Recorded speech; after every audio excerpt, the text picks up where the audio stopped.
Nombre, chapitre 3. Voici l'histoire d'Aaron et de Moïse à l'époque où l'Éternel parla à Moïse sur le mont Sinaï.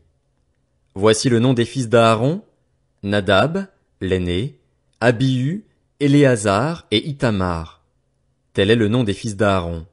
Ils furent désignés par onction comme prêtres et établis dans leur fonction en tant que prêtres. Nadab et Abihu moururent devant l'Éternel lorsqu'ils apportèrent du feu étranger devant lui dans le désert du Sinaï. Ils n'avaient pas de fils. Éléazar et Ithamar officièrent comme prêtres aux côtés de leur père Aaron. L'Éternel dit à Moïse: Fais approcher la tribu de Lévi et mets-la à la disposition du prêtre Aaron pour qu'elle soit à son service. Ils assumeront sa tâche et celle de toute l'assemblée devant la tente de la rencontre en effectuant le service du tabernacle. Ils auront la responsabilité de tous les ustensiles de la tente de la rencontre et assumeront la tâche des Israélites en effectuant le service du tabernacle. Tu donneras les Lévites à Aaron et à ses fils, ils lui seront donnés comme des dons de la part des Israélites. Mais c'est Aaron et ses fils que tu établiras responsables de leur fonction de prêtre. Si quelqu'un d'autre y prend part, il sera puni de mort. L'Éternel dit à Moïse: J'ai pris les Lévites du milieu des Israélites, à la place de tous les premiers-nés des Israélites, et les Lévites m'appartiennent. En effet, tout premier-né m'appartient. Le jour où j'ai frappé tous les premiers-nés en Égypte, je me suis consacré tous les premiers-nés en Israël, aussi bien des hommes que des animaux. Ils m'appartiendront. Je suis l'Éternel. L'Éternel dit à Moïse dans le désert du Sinaï: Fais le dénombrement des Lévites en fonction de leur famille, de leur clan. Tu feras le dénombrement de tous les hommes âgés d'1 mois et plus. Moïse les dénombra sur l'ordre de l'Éternel, il se conforma à cet ordre. Voici les fils de Lévi cités par leur nom: Gershon, Kehath et Merari. Voici le nom des fils de Gershon en fonction de leur clan: Libni et Shimei. Voici les fils de Kehath en fonction de leur clan: Amram, Jitséar, Hébron et Uziel. Ainsi que les fils de Merari en fonction de leur clan: Mashli et Mushi. Tels sont les clans de Lévi en fonction de leur famille. De Gershon descendent les clans de Libni et de Shimei, tels sont les clans des Gershonites. En comptant tous les hommes âgés d'1 mois et plus, on dénombra 7500 personnes. Les clans des Gershonites campaient derrière le tabernacle à l'ouest. Le chef de famille des Gershonites était Eliasaph, fils de Laël. Pour ce qui concerne la tente de la rencontre, les descendants de Gershon étaient responsables du tabernacle et de la tente, de la couverture, du rideau qui est à l'entrée de la tente de la rencontre, des toiles du parvis, du rideau de l'entrée du parvis qui entoure le tabernacle et l'autel, ainsi que de tous les cordages destinés au service du tabernacle. De Kehath descendent les clans des Amramites, des Jitséarites, des Hébronites et des Uziélites, tels sont les clans des Kehathites. En comptant tous les hommes âgés d'1 mois et plus, il y en eut 8600 qui furent chargés de la responsabilité du sanctuaire. Les clans des descendants de Kehath campaient au côté sud du tabernacle. Le chef de famille pour les clans des Kehathites était Élitsaphan, fils d'Uziel. Ils étaient responsables de l'arche, de la table, du chandelier, des autels, des ustensiles du sanctuaire avec lesquels on fait le service, du voile et de tout ce qui en dépend. Le chef des Lévites était Éléazar, le fils du prêtre Aaron. Il supervisait les hommes chargés de la responsabilité du sanctuaire. De Merari descendent les clans de Mashli et de Mushi, tels sont les clans des Mérarites. En comptant tous les hommes âgés d'1 mois et plus, on dénombra 6200 personnes. Le chef de famille pour les clans de Merari était Suriel, fils d'Abihaïl. Il campait du côté nord du tabernacle. Les fils de Merari avaient la surveillance et la responsabilité des planches du tabernacle, de ses barres, de ses colonnes et leurs bases, de tous ses ustensiles et de tout ce qui en dépend, des colonnes placées sur tout le pourtour du parvis, de leurs bases, leurs pieux et leurs cordages. Moïse, Aaron et ses fils campaient devant le tabernacle, à l'est, devant la tente de la rencontre, du côté du soleil levant. Ils étaient chargés de la responsabilité du sanctuaire au nom des Israélites. Si quelqu'un d'autre s'en approchait, il devait être puni de mort.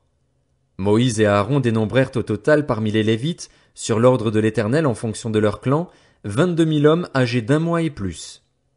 L'Éternel dit à Moïse: Fais le dénombrement de tous les premiers-nés de sexe masculin âgés d'1 mois et plus parmi les Israélites, et compte-les d'après leur nom. Tu prendras les Lévites pour moi, l'Éternel, à la place de tous les premiers-nés des Israélites, et le bétail des Lévites à la place de tous les premiers-nés du bétail des Israélites. Moïse fit le dénombrement de tous les premiers-nés parmi les Israélites, conformément à l'ordre que l'Éternel lui avait donné.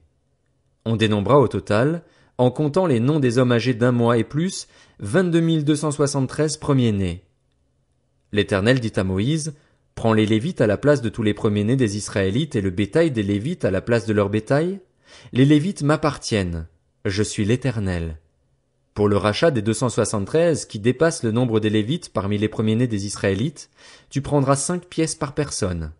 Tu les prendras d'après la valeur étalon du sanctuaire qui est de 10 grammes. Tu donneras l'argent à Aaron et à ses fils pour le rachat de ceux qui sont en trop par rapport au nombre des Lévites. Moïse prit l'argent pour le rachat de ceux qui dépassaient le nombre des premiers-nés rachetés par les Lévites. Il prit l'argent des premiers-nés des Israélites, 1365 pièces, d'après la valeur étalon du sanctuaire. Moïse donna l'argent du rachat à Aaron et à ses fils, suivant l'ordre de l'Éternel. Il se conforma à l'ordre que l'Éternel lui avait donné. Nombre, chapitre 4. L'Éternel dit à Moïse et à Aaron, « Parmi les Lévites, compte les descendants de Kehath en fonction de leur clan, de leur famille. Compte les hommes âgés de 30 à 50 ans, tous ceux qui sont aptes à exercer une fonction dans la tente de la rencontre. Voici les fonctions des descendants de Kehath dans la tente de la rencontre, ils seront chargés du lieu très saint. Au moment du départ du camp, Aaron et ses fils viendront démonter le voile et en couvriront l'arche du témoignage. Ils mettront dessus une couverture de peau de dauphin et ils étendront par-dessus un drap entièrement fait d'étoffe bleue, puis ils placeront les barres du coffre.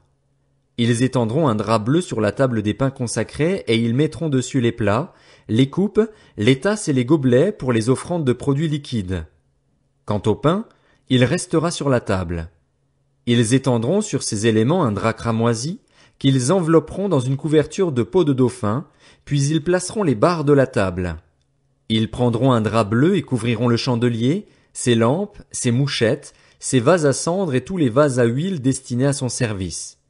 Ils le mettront avec tous ses ustensiles dans une couverture de peau de dauphin, puis ils le placeront sur le brancard. Ils étendront un drap bleu sur l'autel d'or et l'envelopperont dans une couverture de peau de dauphin, puis ils placeront des barres sur l'autel. Puis ils placeront les barres de l'autel. Ils prendront tous les ustensiles employés pour le service dans le sanctuaire, les mettront dans un drap bleu et les envelopperont dans une couverture de peau de dauphin, puis ils les placeront sur le brancard. Ils retireront les cendres de l'autel et ils étendront sur l'autel un drap pourpre.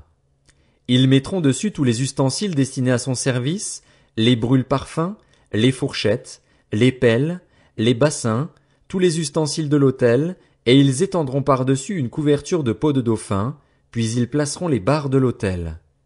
Une fois qu'Aaron et ses fils auront fini de recouvrir le sanctuaire et tous ses ustensiles, les descendants de Kehath viendront pour les porter au moment du départ du camp. Cependant ils ne toucheront pas les choses saintes, sinon ils mourraient.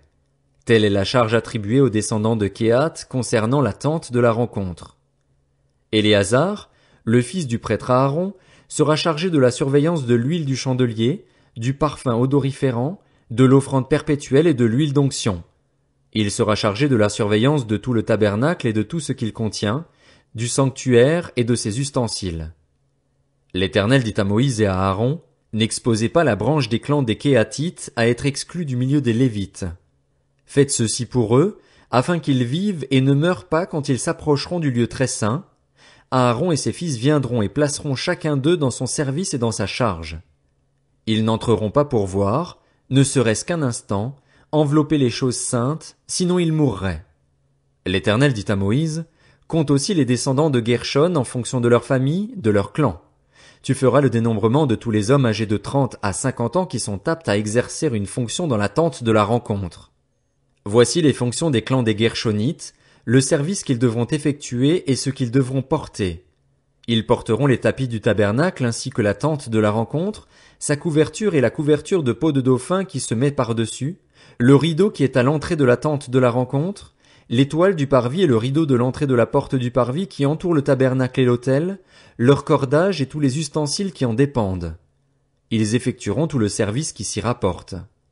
Dans leurs fonctions, les descendants des Guershonites seront sous les ordres d'Aaron et de ses fils pour tout ce qu'ils porteront et pour tout le service qu'ils devront effectuer.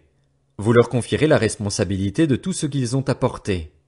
Telles sont les fonctions des clans issus des Guershonites concernant la tente de la rencontre. Ils exerceront leur responsabilité sous la direction d'Ithamar, le fils du prêtre Aaron. Tu feras le dénombrement des descendants de Merari en fonction de leur clan, de leur famille. Tu feras le dénombrement de tous les hommes âgés de 30 à 50 ans qui sont aptes à exercer une fonction dans la tente de la rencontre. Voici ce qu'ils ont la responsabilité de porter, suivant toutes leurs fonctions dans la tente de la rencontre, les planches du tabernacle, ses barres, ses colonnes, ses bases, les colonnes du parvis qui forment l'enceinte, leurs bases, leurs pieux, leurs cordages, tous les ustensiles qui en dépendent et tout ce qui est destiné à leur service. Vous désignerez par leur nom les objets qu'ils ont la responsabilité de porter. Telles sont les fonctions des clans issus de Merari, toutes leurs fonctions concernant la tente de la rencontre, ils les exerceront sous la direction d'Ithamar, le fils du prêtre Aaron. Moïse, Aaron et les princes de l'assemblée firent le dénombrement des Kéatites en fonction de leur clan, de leur famille. Ils dénombrèrent tous les hommes âgés de 30 à 50 ans qui étaient aptes à exercer une fonction dans la tente de la rencontre. On dénombra ainsi, en fonction de leur clan, 2750 hommes. Voilà l'effectif des clans des Kéatites, tous ceux qui exerçaient des fonctions dans la tente de la rencontre. Moïse et Aaron firent leur dénombrement conformément à l'ordre que l'Éternel avait donné par l'intermédiaire de Moïse. On dénombra les descendants de Gershon en fonction de leur clan, de leur famille, les hommes âgés de 30 à 50 ans, tous ceux qui étaient aptes à exercer une fonction dans la tente de la rencontre. On dénombra ainsi en fonction de leur clan, de leur famille, 2630 hommes. Voilà l'effectif des clans issus de Gershon, tous ceux qui exerçaient des fonctions dans la tente de la rencontre. Moïse et Aaron firent leur dénombrement conformément à l'ordre de l'Éternel. On dénombra les descendants de Merari en fonction de leur clan, de leur famille, les hommes âgés de 30 à 50 ans, tous ceux qui étaient aptes à exercer une fonction dans la tente de la rencontre. On dénombra ainsi en fonction de leur clan 3200 hommes. Voilà l'effectif des clans issus de Merari. Moïse et Aaron firent leur dénombrement conformément à l'ordre que l'Éternel avait donné par l'intermédiaire de Moïse. Moïse, Aaron et les princes d'Israël dénombrèrent les Lévites en fonction de leur clan, de leur famille, tous les hommes âgés de 30 à 50 ans qui étaient aptes à exercer une fonction et à servir de porteurs dans la tente de la rencontre. On dénombra au total 8580 hommes. On fit leur dénombrement conformément à l'ordre que l'Éternel avait donné par l'intermédiaire de Moïse, en indiquant à chacun le service qu'il devait effectuer et ce qu'il devait porter. On fit leur dénombrement conformément à l'ordre que l'Éternel avait donné à Moïse. Nombre, chapitre 5. L'Éternel dit à Moïse, ordonne aux Israélites de renvoyer du camp tout lépreux et toute personne qui a un écoulement ou est souillée par un mort. Hommes ou femmes, vous les renverrez à l'extérieur du camp, vous les renverrez afin qu'ils ne souillent pas le camp au milieu duquel je demeure. C'est ce que firent les Israélites, ils renvoyèrent ces personnes à l'extérieur du camp, les Israélites agirent comme l'Éternel l'avait ordonné à Moïse. L'Éternel dit à Moïse, transmets ces instructions aux Israélites, lorsqu'un homme ou une femme péchera contre son prochain en commettant une infidélité envers l'Éternel et qu'il se rendra ainsi coupable, il confessera son péché et il restituera l'objet mal acquis dans son intégralité en y ajoutant 1/5. Il le remettra à celui envers qui il s'est rendu coupable. S'il n'y a personne qui ait droit à la restitution de l'objet mal acquis, cet objet revient à l'Éternel, au prêtre, en plus du bélier expiatoire avec lequel on fera l'expiation pour le coupable. Toute part prélevée sur les offrandes consacrées par les Israélites appartiendra au prêtre à qui elles seront présentées. Ce qu'on aura consacré lui appartiendra, ce qu'on lui aura remis lui appartiendra. L'Éternel dit à Moïse, transmets ces instructions aux Israélites. Supposons qu'une femme se détourne de son mari et lui devienne infidèle, qu'un autre couche avec elle à l'insu de son mari et qu'elle se rende impure en secret, sans qu'il y ait de témoins contre elle et sans qu'elle soit prise sur le fait. Supposons que le mari soit saisi d'un esprit de jalousie et soupçonne sa femme, qu'elle se soit effectivement rendue impure ou non. Le mari amènera sa femme au prêtre et apportera en offrande pour elle 2 litres de farine d'orge. Il n'y versera pas d'huile et n'y mettra pas d'encens, car c'est une offrande de jalousie, une offrande de souvenir qui rappelle une faute. Le prêtre fera approcher la femme et la fera se tenir debout devant l'Éternel. Il prendra de l'eau consacrée dans un récipient en terre, il prendra aussi de la poussière sur le sol du tabernacle et la mettra dans l'eau. Le prêtre fera tenir la femme debout devant l'Éternel. Il défera la chevelure de la femme et posera sur ses mains l'offrande de souvenir, l'offrande de jalousie, tandis que lui-même tiendra dans sa main l'eau amère qui apporte la malédiction. Le prêtre fera jurer la femme et lui dira: Si aucun homme n'a couché avec toi, et si tu ne t'es pas tourné vers un autre que ton mari pour te rendre impur, sois reconnue innocente par cette eau amère porteuse de malédiction. Mais si tu t'es tourné vers un autre que ton mari était rendu impur, si un autre homme que ton mari a couché avec toi, le prêtre fera jurer la femme avec un serment de malédiction et ajoutera: Que l'Éternel te fasse servir d'exemple dans les malédictions et les serments au milieu de ton peuple en faisant dessécher ta cuisse et enfler ton ventre, et que cette eau porteuse de malédiction pénètre dans tes entrailles pour te faire enfler le ventre et dessécher la cuisse. Et la femme dira: Amen. Amen. Le prêtre écrira ces malédictions dans un livre, puis les effacera avec l'eau amère. Il fera boire à la femme l'eau amère porteuse de malédiction et cette eau entrera en elle pour produire l'amertume. Le prêtre prendra l'offrande de jalousie des mains de la femme, fera le geste de présentation devant l'Éternel et l'offrira sur l'autel. Il prendra une poignée de cette offrande comme souvenir et la brûlera sur l'autel. C'est après cela qu'il fera boire l'eau à la femme. Quand il aura fait boire l'eau, si la femme s'est rendue impure et a été infidèle à son mari, l'eau porteuse de malédiction entrera en elle pour produire l'amertume. Son ventre enflera, sa cuisse se desséchera et cette femme servira d'exemple dans les malédictions au milieu de son peuple. Mais si la femme ne s'est pas rendue impure, si elle est pure, elle sera reconnue innocente et aura des enfants. Telle est la loi sur la jalousie, pour le cas où une femme se tourne vers un autre que son mari et se rend impure, et pour le cas où un mari saisi d'un esprit de jalousie soupçonne sa femme.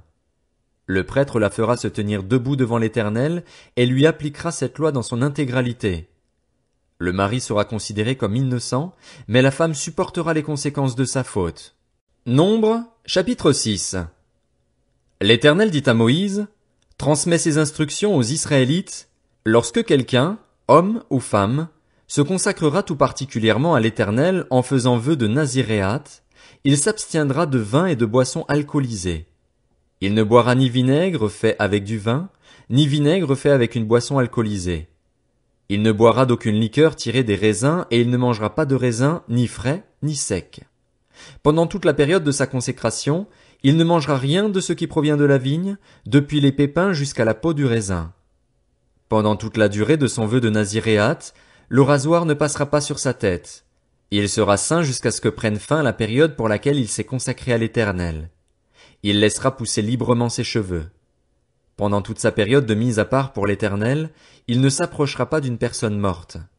Il ne se rendra pas impur à la mort de son père, de sa mère, de son frère ou de sa sœur, car il porte sur sa tête la consécration de son Dieu. Pendant toute sa période de mise à part, il sera consacré à l'Éternel. Si quelqu'un meurt subitement près de lui et que sa tête consacrée devienne ainsi impure, il se rasera la tête le jour de sa purification, il se la rasera le 7e jour. Le 8e jour, il apportera au prêtre 2 tourterelles ou 2 jeunes pigeons à l'entrée de la tente de la rencontre. Le prêtre sacrifiera l'un en sacrifice d'expiation et l'autre comme holocauste, et il fera pour lui l'expiation du péché commis à cause de ce mort. Le naziréen reconsacrera ainsi sa tête ce jour-là. Il consacrera de nouveau à l'Éternel la période de son naziréat, et il offrira un agneau d'1 an en sacrifice de culpabilité. Les jours précédents ne seront pas comptés parce que son naziréat a été rendu impur. Voici la loi relative aux naziréens. Le jour où prendra fin sa période de consécration, on le fera venir à l'entrée de la tente de la rencontre. Il présentera son offrande à l'Éternel, un agneau d'1 an et sans défaut pour l'holocauste, une brebis d'1 an et sans défaut pour le sacrifice d'expiation et un bélier sans défaut pour le sacrifice de communion. Une corbeille de pain sans levain, 2 gâteaux de fleurs de farine pétris à l'huile et 2 galettes sans levain arrosées d'huile, avec l'offrande végétale et les offrandes liquides qui les accompagnent. Le prêtre présentera ces éléments devant l'Éternel et il offrira sa victime expiatoire et son holocauste.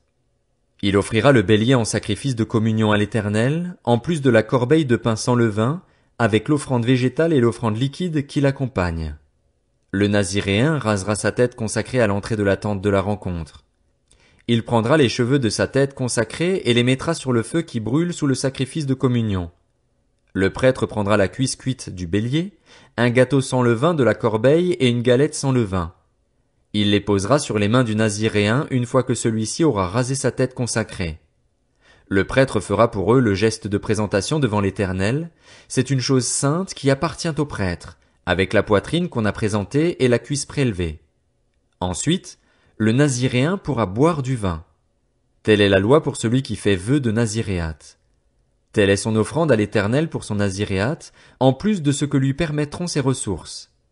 Il accomplira ce qui est ordonné pour le vœu qu'il a fait conformément à la loi de son naziréat. L'Éternel dit à Moïse: Transmets ces instructions à Aaron et à ses fils. Voici comment vous bénirez les Israélites. Vous leur direz: Que l'Éternel te bénisse et te garde. Que l'Éternel fasse briller son visage sur toi et t'accorde sa grâce. Que l'Éternel se tourne vers toi et te donne la paix. C'est ainsi qu'ils mettront mon nom sur les Israélites et je les bénirai.